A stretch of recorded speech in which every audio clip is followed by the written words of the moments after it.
wouldn't say that they're a bad team, but they are an inferior team.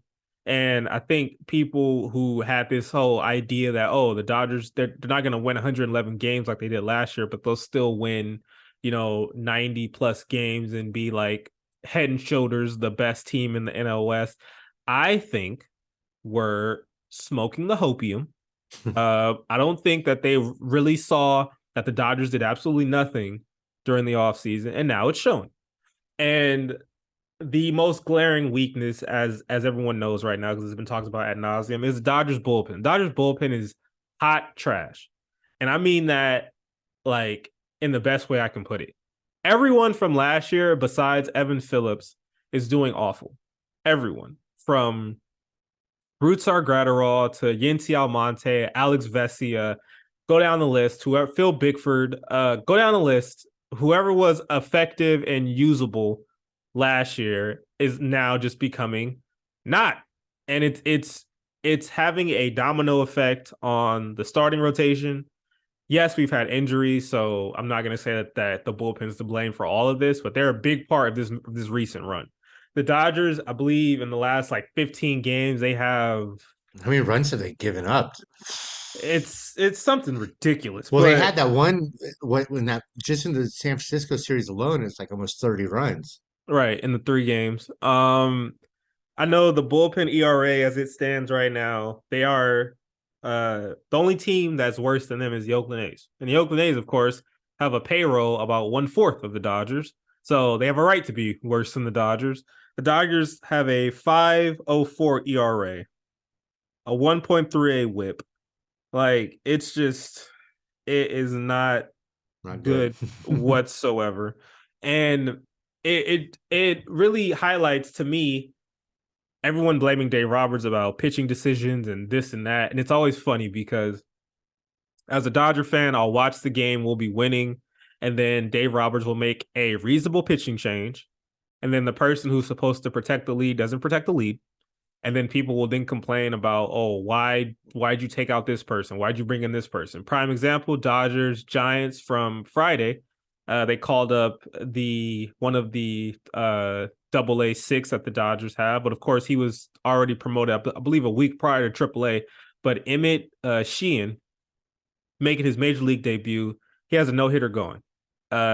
He goes into the 6th with the no-hitter, still intact. He leaves out the 6th, but he's at 89 pitches. And I don't know why people just assume that, your major league debut, and just because you have a no-no going, you're going to throw 130 pitches or whatever. No. And for anyone who's going to argue this, because I know that they will once this video comes out, I want you to understand that Dave Roberts and Andrew Friedman, if they let that kid go out, specifically Dave Roberts, if Dave Roberts lets that kid go out and try to finish that no-hitter in any way, shape, or form, if he's hurt that game, if he's hurt within his next start or his next 2 starts, they're going to go back to that game. If you hurt someone with that much promise, who's one of your top prospects, that is a fireable offense. That's not something that you can just wash and be like, injuries happen. No, you are fired. Because you knew you shouldn't have done that. And you were being dumb and you're chasing whatever. Yeah, you're chasing a stat. Right. And it's a personal stat. It's not even a team stat. At all. So let's just end that right there. However, afterwards, he takes out Sheehan. He brings in Brutsar Gratterall, who has elite stuff but can't get a strikeout to save his life. And Gratterall gives up a 2-run homer. On Wilmer Flores. Now Flores swings and he hits one high in the air, deep down the left field line. This one has a chance. Adios, pelota into the Dodger bullpen, and the Giants cut the Dodgers. And it's 4-2. And then you see the bullpen implode. And by the end of the game, we lose, I believe, 7-5. Also, some wacky base running that I really don't want to talk about because that was just embarrassing. But the glaring thing to me is how everyone blames Dave Roberts. You have to give the same blame to Andrew Friedman, in my opinion, because Andrew Friedman went into this offseason and he made no significant upgrades to the bullpen except Shelby Miller. Yeah. And we can argue that he also signed Alex Reyes, who was the Cardinals' former closer, top prospect, who was coming off of shoulder surgery and everything, but he had to have another surgery, so he's not going to pitch this year. And of course, the Dodgers, they took a risk on Reyes anyway. I believe the contract was like for 1 year, $1.1 million with like with an option, I believe. But he's not going to pitch this year.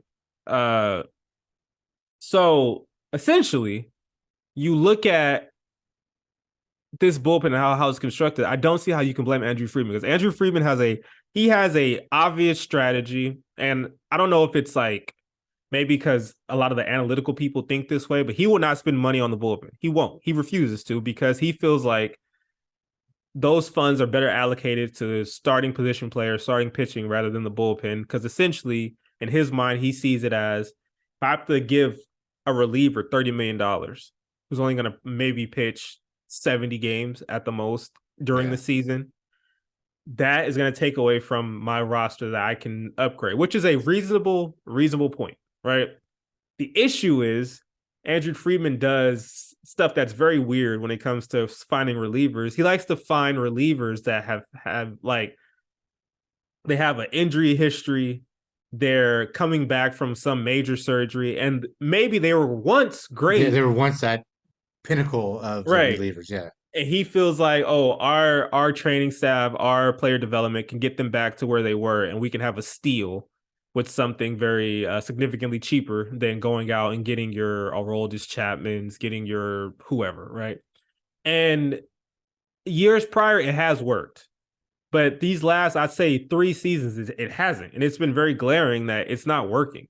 And to me, that's where he needs to get the blame on this, because Andrew Friedman has also made it clear that the Yordan Alvarez trade haunts him. On a 2-1, Alvarez hits a high drive center field. Veer leans back. This game is turned upside down.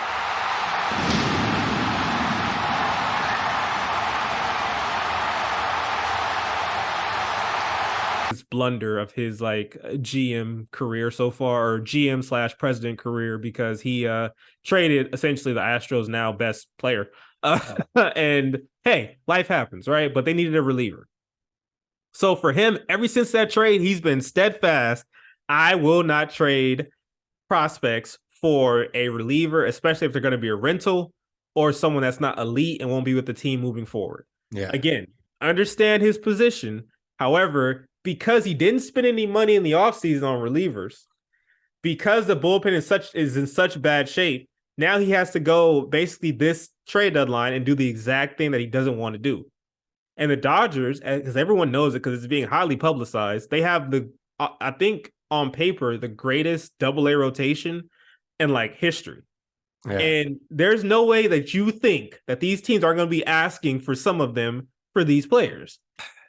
Like, I believe that there's a Lakers tax. I believe that there's a Dodgers tax. And when you have shown to completely fleece teams very easily, and you're Andrew Friedman, now I like Freddie Freeman better. Now teams are 100% looking at you like, oh no, I won't be the GM that gives up whoever to y'all. Nope, we want XYZ. And this is why I feel like it's so hard for them to pull off deals. Now, of course, credit to Andrew Friedman, because he's done it. He's done it for countless seasons. However, it takes so much now, and especially because of the third wild card slot, there's not that much out there. So now the asking price for certain things is going to be ridiculously higher. Shane Bieber. Yeah, like, which is like, let's start right there. Let's say that the White Sox, first of all, the whole AL Central is still in it. Yeah, which is crazy. Everybody's in it. Because that whole division stinks. But they're all still in it, right? But the Guardians have made it pretty open that they're gonna try to move Shane Bieber. So he would be like 1A, right? Yeah. But then you look at Dylan Cease, who just pitched amazing against the Dodgers, even though I believe they still won that game, but he ended up getting a no decision.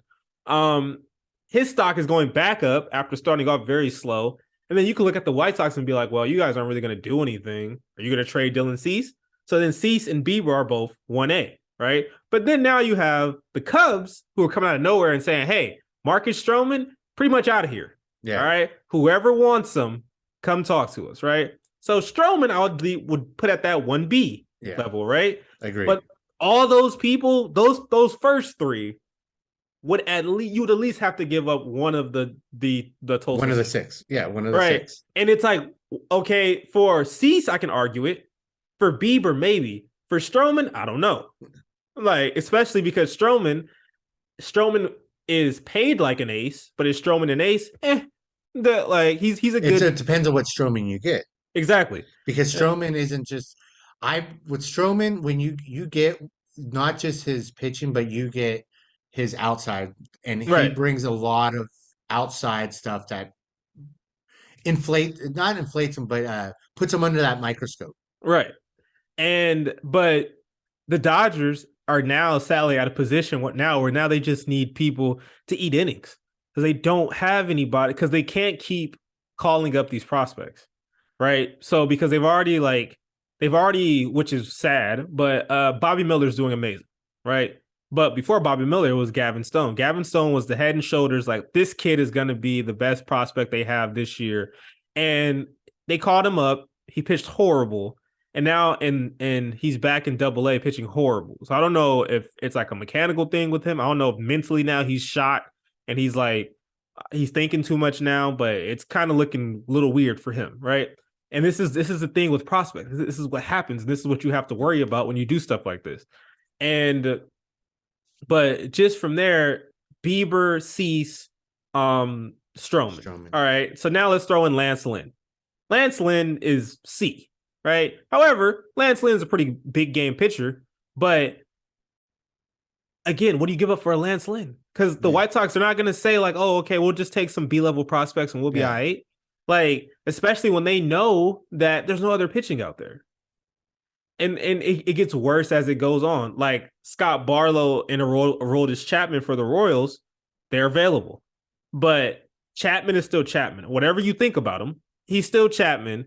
And come down the stretch, come playoff time, come September, a lefty throwing 100 who is still nasty. Maybe he has some issues locating, but he's still nasty. You're gonna want him, right? So that's gonna cost you. Barlow is gonna cost you. Right. So it's like, I'm just looking at what they have to pick from. It's not a lot. So that to me leads you to believe that they're going to get, my fear is that they're going to get fleeced, because there's nothing they can do unless they choose to go a very, very like kind of do what the Braves did. The Braves did a bunch of small deals that at the end made a pretty good team. Yeah. But all those deals that the Braves made at the deadline in 2021, there was nothing to write home about. It was like, okay, Jock Peterson was a Cub. All right, cool. They need outfield help. They got Eddie Rosario. Cool. Not a big deal. Jole Soler, potential, but not anything crazy. Yeah. And then fast forward to the playoffs, that was like their 4, 5, 6 middle of the lineup. They were doing amazing, right? Yeah. They might have to go that approach. But then, because also, one more thing before I end off on the Dodgers. Andrew Friedman also put a lot on the Dodgers' 2 rookies. Once they got rid of Cody Bellinger, and that's been the biggest hole, center field. Because of Cody Bellinger's absence, center field has been a revolving door of who's, right? Love Jason Hayward. He's having a resurgence, but he's not that guy anymore to be a starter, right? James Outman, NL Rookie of the Month in April, ever since then has gone down a hard cliff and hasn't made adjustments yet. Hopefully he will. But then after that, Chris Taylor, who's been up and down. Trace Thompson's terrible this year, sadly. Now he's hurt, and he's on the 60-day DL with the oblique. So he's essentially gone probably till September. Like, they need someone to hold down center field. Who's out there? Yeah. Now you're going back to the Cubs and being like, so can we get Stroman and Bellinger? Because we need them now. Yeah, but that's going to cost you how much? Exactly. And you let him go because he was going to make $18 million. Now you're going to trade him, and now he's an option for you guys.